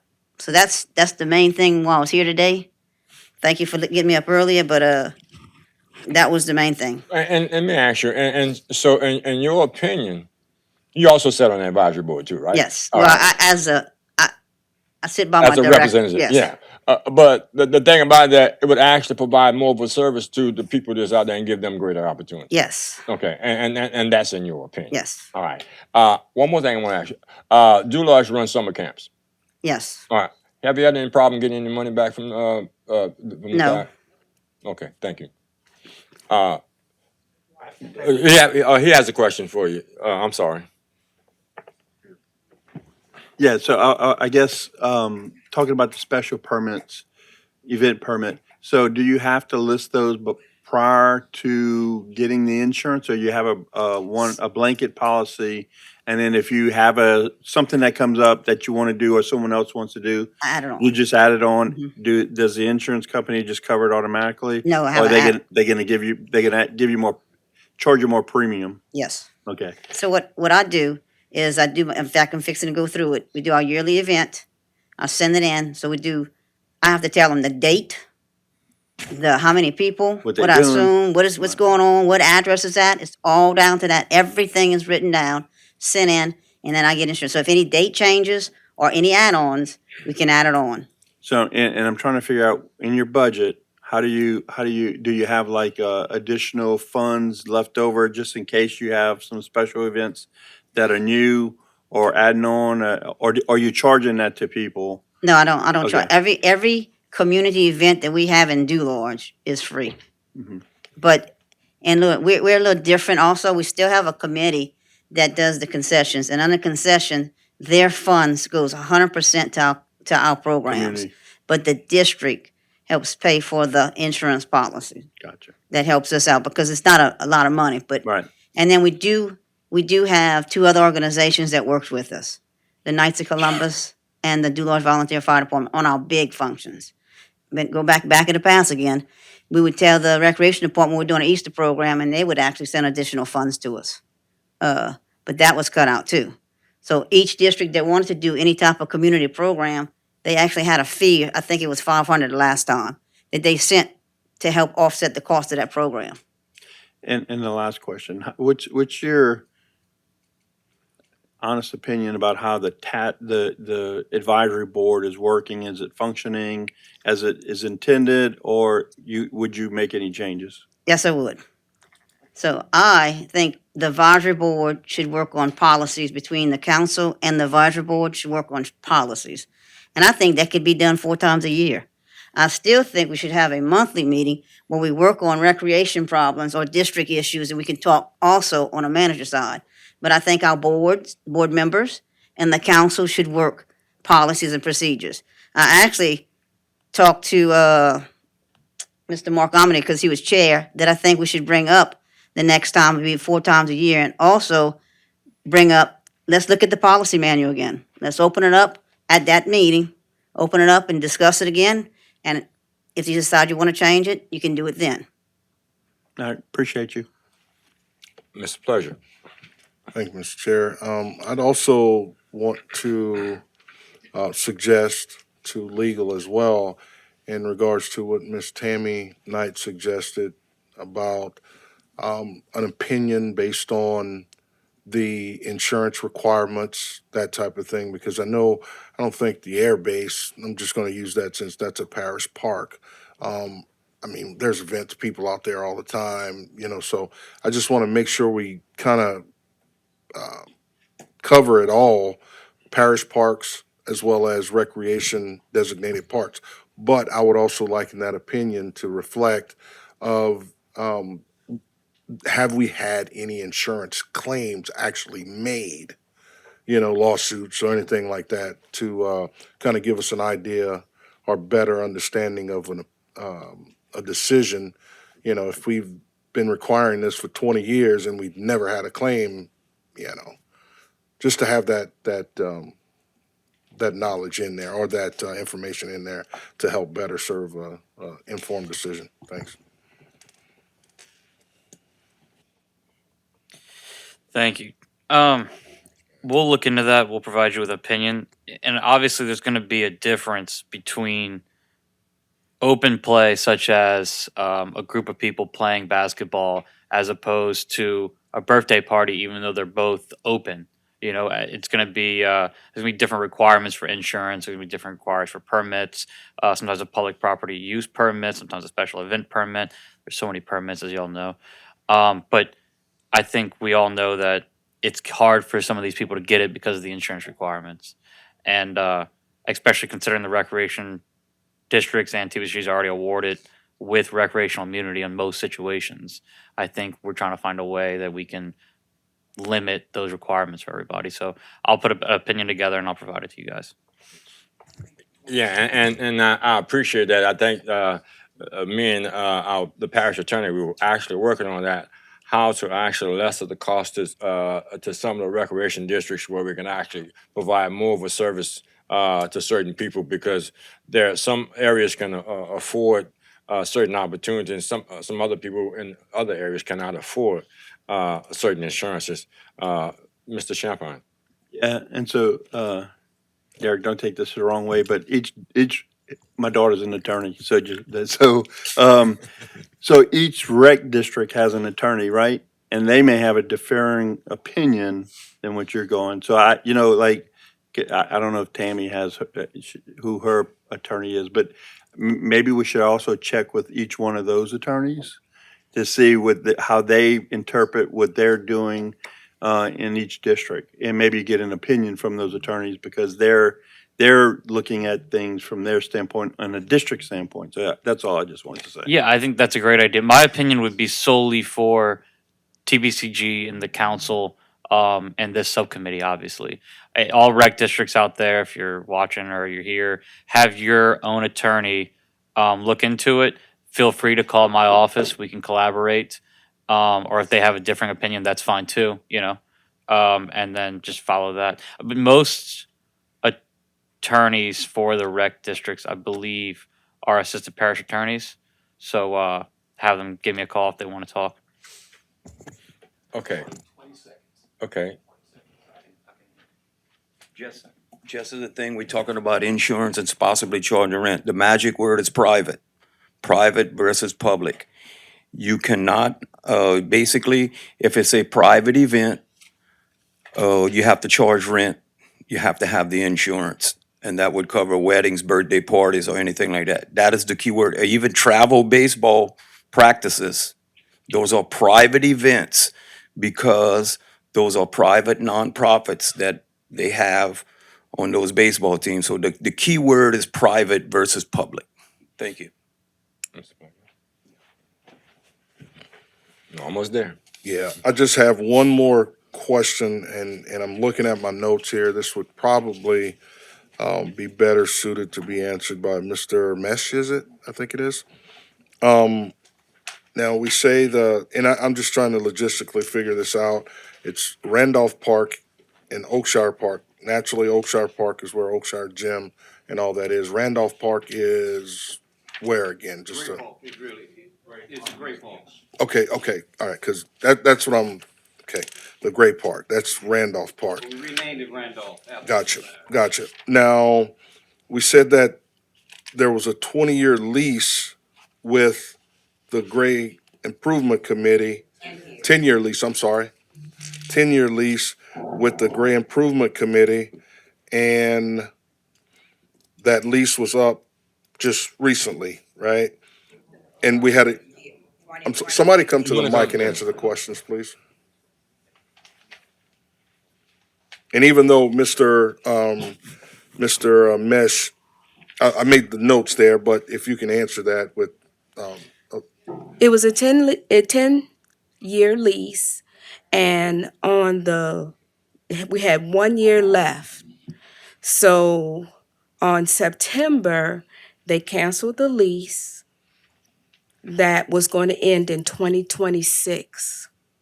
So this past September, they canceled the lease. They sent us $250 for the month of September, and then the rest of the 11 months, of course, nothing. okay, so the lease was, it's a monthly lease of $250 a month. No, it was, I'm sorry. Yeah, it came up to that because they would pay 3,000. us once a year, $3,000. Okay, all right, yeah, I got you now. So you're right.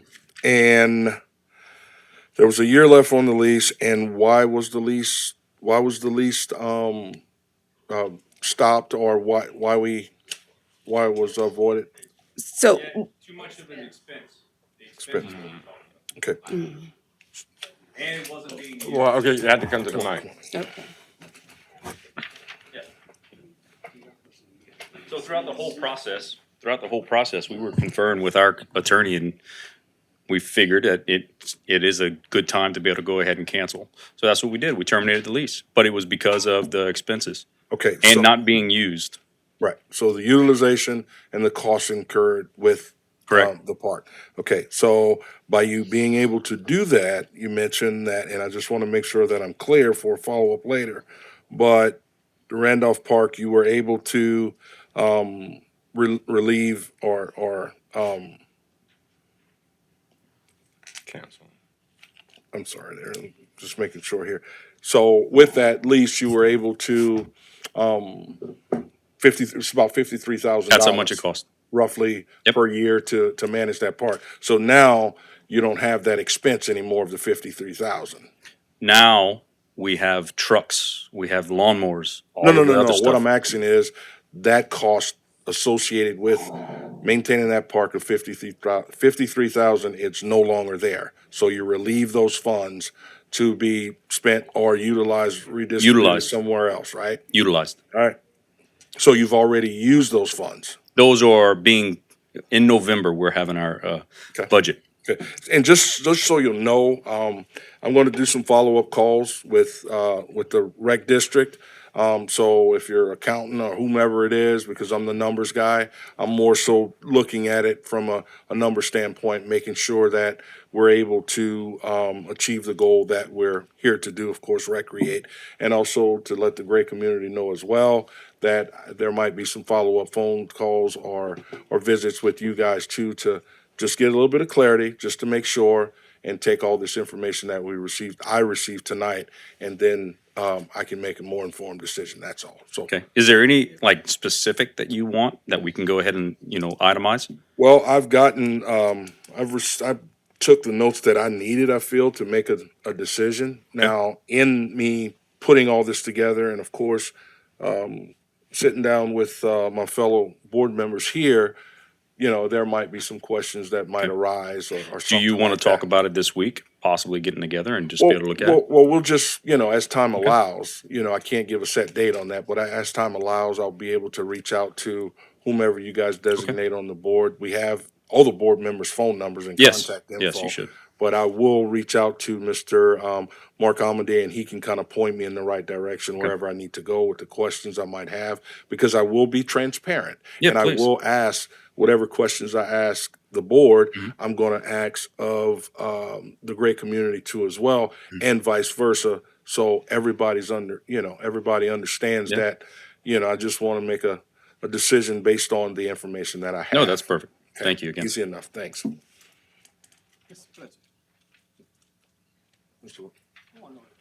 Mr. Rainey? What was the question you asked him?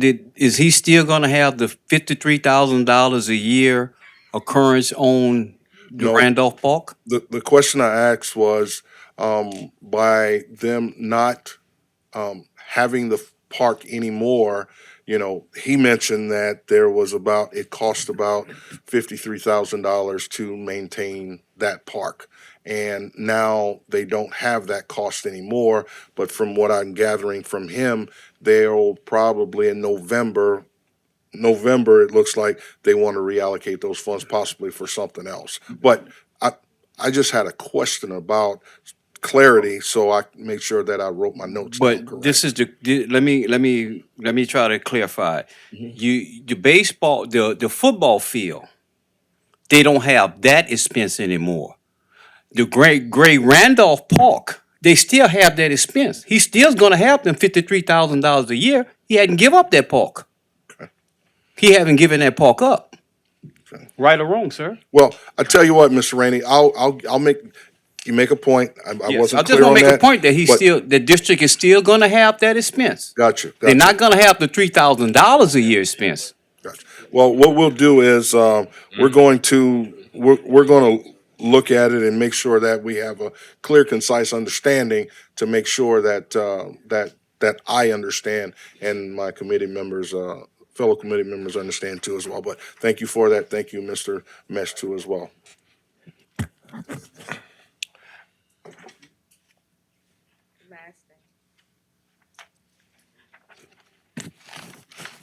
Just to help out, the gray park is the front part, and our property, which is the Gray Improvement Committee, which is about 2.5 acres, is directly behind the baseball park, just to kind of clear things up. And that was the part that was being rented. And that part was being rented so that the children in the community could practice for football. And Mr. Torrey started that process. Just so that you know, Mr. Torrey started that process before the lease was up. And I think that's a critical piece of information, that the kids had started practicing on the property, which is the Gray Improvement owned, behind the Gray Park. When did they start, Tori? Can I ask? Just when did y'all start? So look, Name and address for the record. Tory Adams, 415 Highway 20 in Shreveport. So the main thing is they let me use the field for every sport. They wouldn't open the baseball field for me to use it for baseball. I had to turn that field, what they talking about, into a baseball field. They wouldn't open the gate. And all the stuff they keep talking about, this and that and all, I got pictures and videos of everything. All this hearsay and word of mouth is too much. I got videos and pictures of all the I document everything. So it's just too much what they doing. And they never open the fields for me. And they talking about 2 times.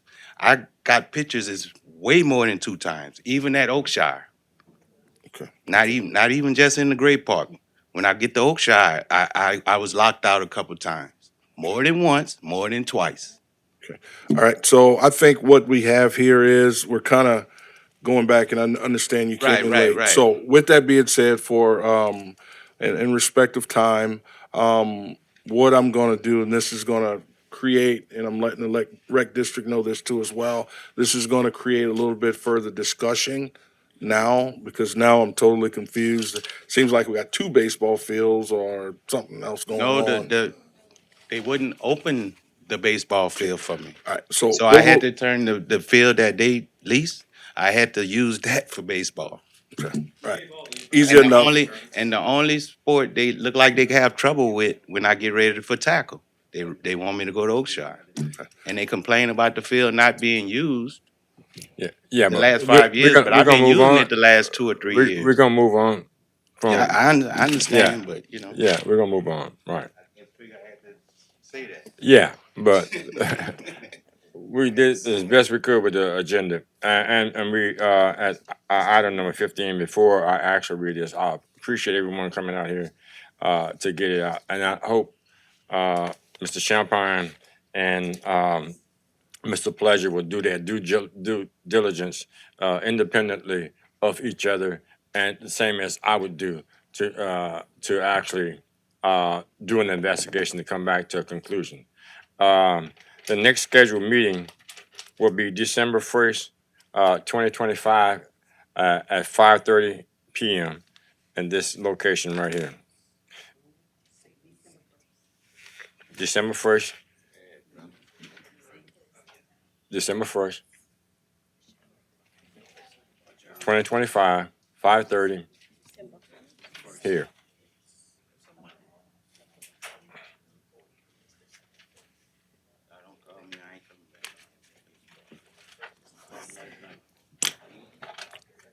Are we in agreement for adjournment? This committee is in agreement for adjournment. All's in favor? Thank y'all for coming out.